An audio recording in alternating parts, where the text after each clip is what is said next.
David Torres was 12 years old and already carried a fire inside him that burned too hot, too fast. Growing up on the east side of Chicago, he had learned early that the world didn't wait for quiet boys. His father worked double shifts at the warehouse. His mother stretched every dollar like elastic. And at school, David fought, not always with his fists, but always with his temper. Words shot from his mouth like sparks before his mind could catch them. The day everything changed started with a basketball. Marcus, a bigger kid from 8th grade, snatched it right out of David's hands during recess. "Too slow, little man," Marcus laughed, dribbling away while his friends howled. David's blood turned to lava. He clenched his fists and charged forward, ready to shove Marcus to the asphalt. But before he could reach him, a firm hand caught his shoulder. "Not today, young brother." It was Mr. Warren, the old custodian who everyone called Pop. He had deep brown eyes that had seen decades of boys just like David. Boys made of gunpowder, searching for a match. "He took my ball," David shouted, his voice cracking with fury. Pop didn't argue. He simply said, "Walk with me." David didn't want to walk. He wanted justice. He wanted to feel Marcus hit the ground, but something in Pop's calm voice, steady as a church bell, pulled him away from the edge. They sat on the bench near the parking lot. Pop reached into his jacket and pulled out a small seed, no bigger than a pebble, and placed it in David's palm.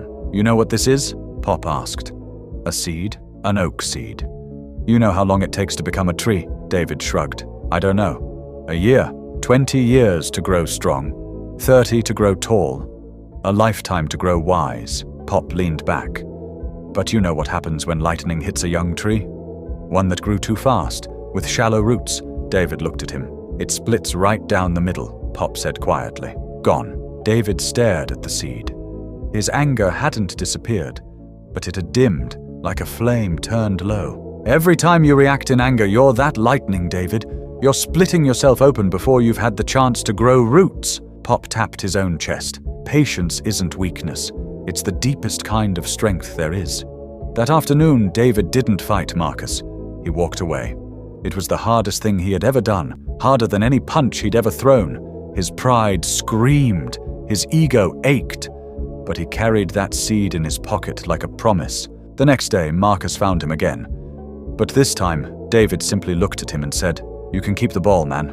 I'll get another one." Marcus blinked. The laughter died. Without the reaction he craved, Marcus had nothing. And he walked away confused, then embarrassed, then quiet. Within a week, Marcus returned the basketball without a word. David kept that oak seed on his dresser for years. Through high school, through every moment he wanted to explode, he'd hold it and hear Pop's voice. Patience isn't weakness. At 22, David graduated from college, the first in his family. He became a youth counselor on the same east side where he'd grown up. And on his desk, next to a framed photo of Pop, sat a small oak seed in a glass jar. He gave one to every angry boy who sat across from him. "Let me tell you a story," he'd begin, just like Pop once did.